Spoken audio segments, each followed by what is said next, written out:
Hi students, this module is for Bachelor of Commerce students, semester 3, course code G4, Economics of Resources. The title of the unit is Economics of the Environment. The module name is Relation between Markets and Economic and Social Efficiency.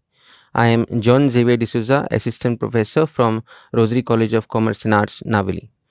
The outline of the module is as follows: introduction, followed by markets and economic efficiency, markets and social efficiency, and references.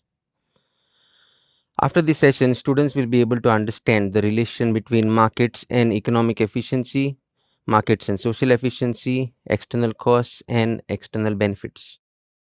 To begin with, economic efficiency can be defined as a state where resources are allocated optimally. There is minimum wastage of resources. Production takes place at a lowest cost, and there are no barriers to international trade. Now we'll see markets and economic efficiency. Economic efficiency is of two types, that is productive efficiency and allocative efficiency.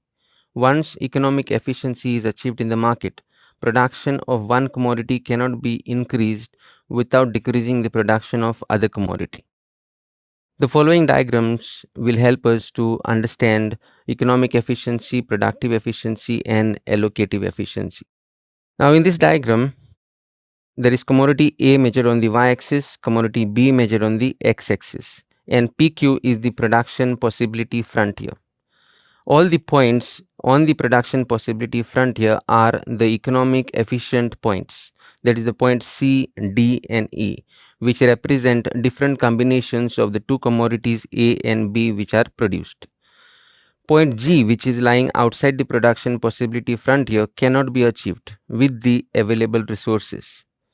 Now there is point F, which lies inside the production possibility frontier.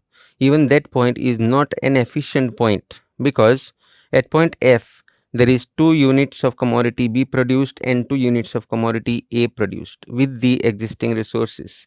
But actually the point F should be on the point C or point E on the production possibility frontier if the resources were allocated optimally. That means it should have been producing either 2 units of commodity B and 4 units of commodity A, or 2 units of commodity A and 4 units of commodity B.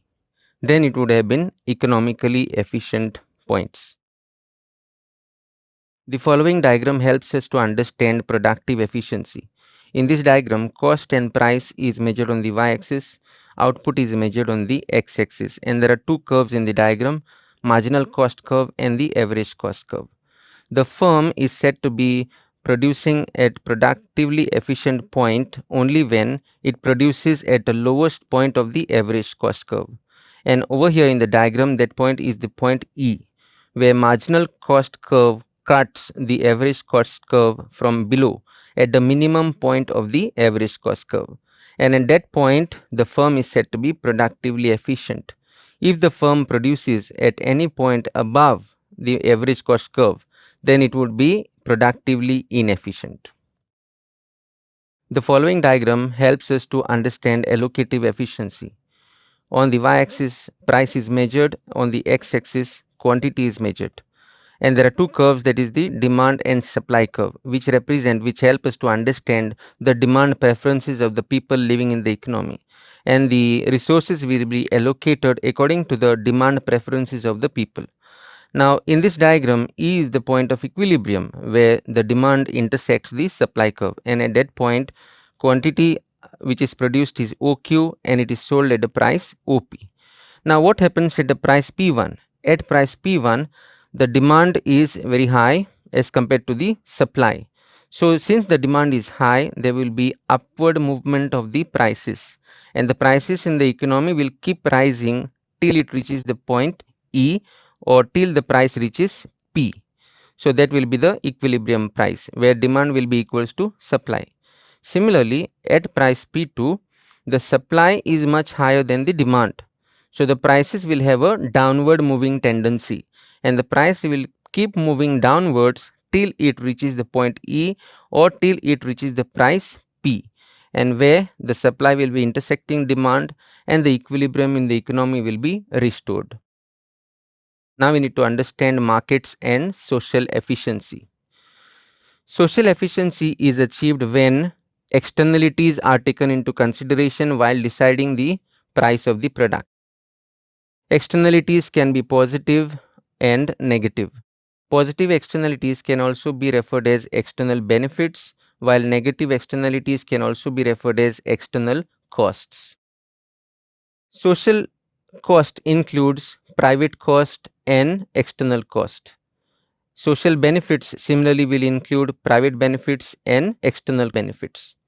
Social efficiency occurs where marginal social benefits will intersect marginal social cost, or marginal social benefit should be equal to marginal social cost.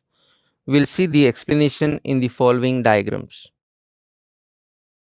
Now we'll see social efficiency with negative externalities. In this diagram, price, cost and benefits are measured on the y-axis and quantity is measured on the x-axis. We have three curves, that is D, which is equals to PMB, which is equals to SMB, that is private marginal benefits and social marginal benefits.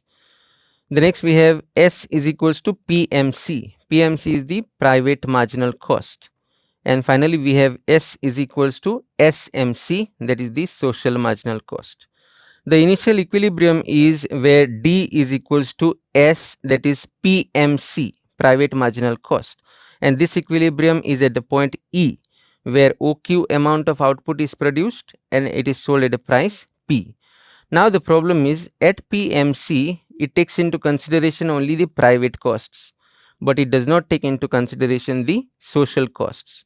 So when social costs are taken into consideration, the supply curve will shift to the left. It will be now S is equals to SMC. And now the equilibrium has shifted from E to E1. And at this point, the quantity of output which is produced is OQ1 and it is sold at a higher price, that is OP1. After taking into consideration the social costs of production, the supply curve will shift to the left. The next diagram will help us to understand social efficiency with positive externalities. In this diagram, price, benefits and costs are measured on the y-axis and the quantity is measured on the x-axis. In this diagram also we have three curves. D is equal to PMB, that is the private marginal benefits. The next one is D is equal to SMB, that is the social marginal benefits, and S is equals to PMC, which is equals to SMC. In this diagram, the initial equilibrium is at the point E, where OP is the price and the output which is produced is OQ. Now the problem with this is, here the external benefits are not taken into consideration. Here we are taking into consideration only the private benefits. But when external benefits are taken into consideration, the demand curve will shift to the right. Now it will be D is equals to SMB. So we achieve a new equilibrium, that is E1. We move from E to E1, and similarly you can see the quantity of output which is produced is OQ1 and it is sold at a higher price OP1. In this we take into consideration the external benefits or the social benefits. The following are the references. Thank you.